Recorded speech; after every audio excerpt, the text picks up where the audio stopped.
What's up, everybody? Uncle Frank, Team Beer Guts. Advent calendar, day number 8. Welcome back to my kitchen. So, what are we going to get into today? Got this nice little beer that I picked up. I had this for a little bit, and it's not really one that's aging beer.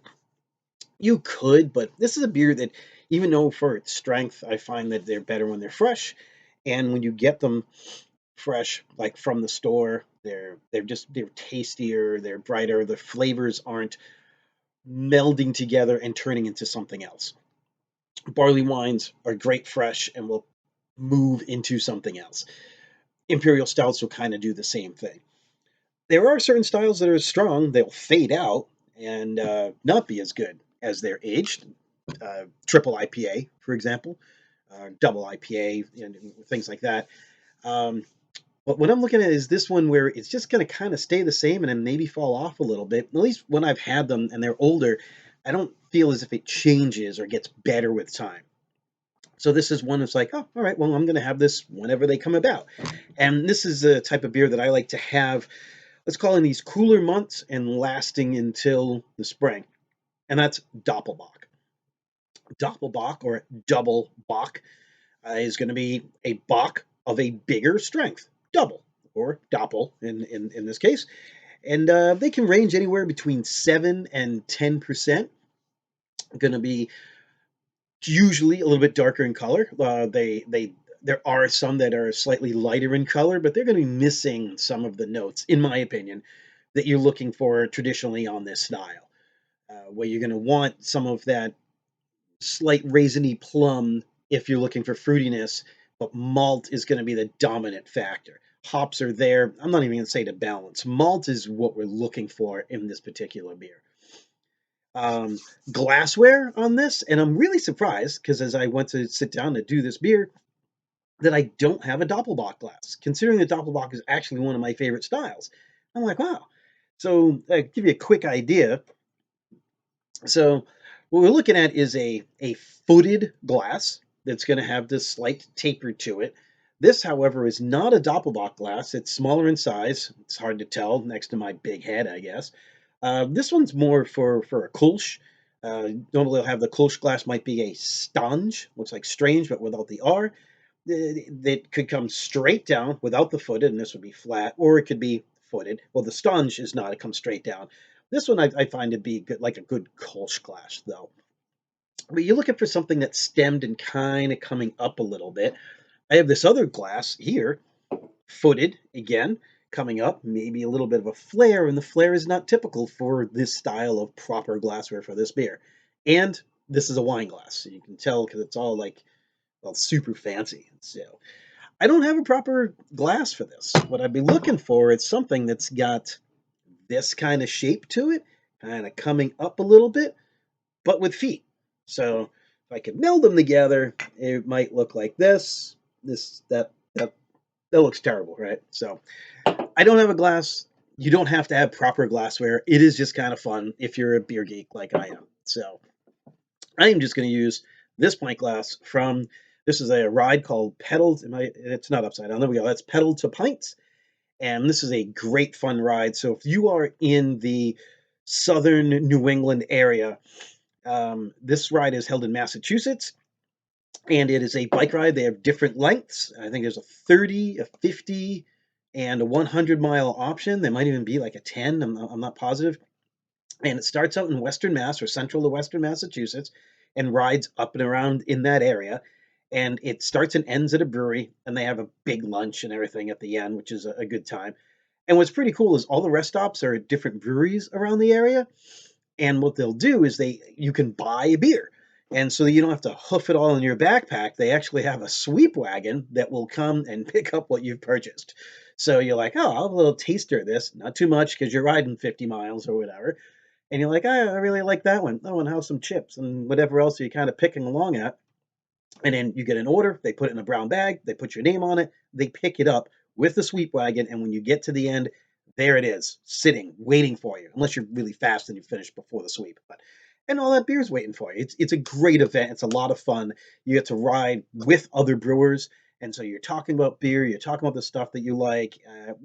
Anytime I've done this ride, it's a really, really good time. So, yeah, pedals to pints. So that's my glass. What about the beer? A classic brewery, Polana or Polana, as some people have corrected me to say. Polana, tomato. I don't really know. So this is the Polana Municher Polana Salvatore. And a lot of Doppelbachs will get real quick into the story of the ATOR on the end. So you'll find a lot. Salvatore, Celebrator. When Smutty used to do one, they used to call it the Smutinator. And the ATOR was a designation saying this is a Doppelbach. And I'll be honest, I don't know the complete history. I've heard the story a couple of times, read it a couple of times. It didn't stay completely in my noggin exactly why ATOR designates that. I think because it means goat. And very strange connection, hold on with me. But goats are Doppelbach. That's like the symbol of the Doppelbach, box and Doppelbachs. So the goat, ATOR, it's like, hey, this is like a great goat. And the ATOR is on the end of the bigger, stronger, wonderful versions of that particular beer. So this is the Salvatore. When we take a look at what we got. Try not to make a mess here. I'm a little fancy. All right, pour wise. Call this a copper color. They can be a little darker. As I said, they could be a little lighter, but I'm going to go with copper color on this. Dark copper. Nice tan head to it.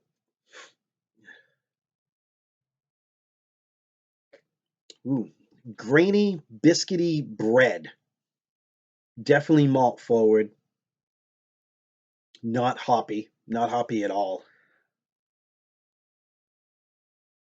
Very effervescent too. This particular beer. It might be my glass. I'll be completely honest with you, but it is like, got some effervescence, got some bubbles going on in there.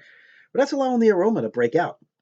And like we were talking about yesterday, aroma is part of your tasting experience. Things do not taste the same. You could taste anything holding your nose, and it's not going to taste the same. You want to be able to bring that all in as you're breathing in and you're swallowing down. You're using the olfactory portion of your sinus cavity. Man, that smells and tastes malty. That is super malty, but not sweet. So malt gives the beer its sweetness, but it's not sweet. It's not cloying. It's not overpowering. It's just malty. This is a good malty, bready, like a toasted biscuit type flavor. There's a little bit of that dark malt flavor going on and melanoidins. And I've mentioned melanoidins before, and it's that nice combination of sweet and caramel and toasted kind of all together for me. And that's how I would describe a good melanoidin flavor. And you're going to want it in different intensities. It's going to be less intense in an Oktoberfest, more intense in here, and not appropriate at all in a Pilsner. So you get that. Yeah, so Doppelbocks are lower in hops, 7 to 10% roughly in your ABV range. They can be aged if you wanted to, but I feel like because they're so clean, because they're lagers also. So that's another big thing about Doppelbocks. This is a lager beer. So it's a bigger, stronger beer, and you're going to have these flavors, but it's made with a lager yeast. This is sitting for a long time, allowing those flavors to kind of meld together. Everything else is going to settle down out to the bottom, giving you a nice clear beer as well, and lagering, giving you a good lager characteristic. Clean lagers, so not fruity esters that you'll get from, say, a wheat beer yeast, and not the phenols that you'd get from, say, a Belgian style yeast. It's just clean, crisp lager. The only thing should be coming through is malt, hops, not a lot of yeast character, so to speak. And if you were getting yeast character, it might be sulfur. That means the beer didn't sit long enough. It didn't lager long enough.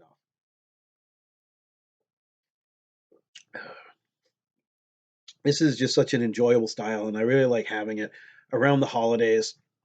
and then to kind of break up the mix of barley wines and imperial stouts that I'll tend to drink during the winter, and then with later on in the spring as the weather's starting to get warmer. Kind of makes me think spring, Easter. I like this beer with ham. If I'm having ham, rice, and beans, something about the saltiness to a ham and the sweetness that you get from here to me kind of goes really good together. Almost like having some bread with your ham and bean supper type thing. So that is Doppelbach. And this is one of the best and one of the oldest that's around. So if you can find it, you should be able to find this most good craft beer stores. Again, this is I said, if I didn't say the percentage, 7.9, so just about 8% beer. Polana, for my friends who like to say it that way. This is the Salvatore, and this is a Doppelbock. So, day 8 on our beer advent calendar. Thanks for joining along, and make sure you hit that notification bell so you know when we do another video. I'm trying to do them every day. If I miss a day, all right, well, we'll make up for it, and we're also there on Instagram too. But until then, be good to yourself, be good to each other, and drink good beer. Cheers.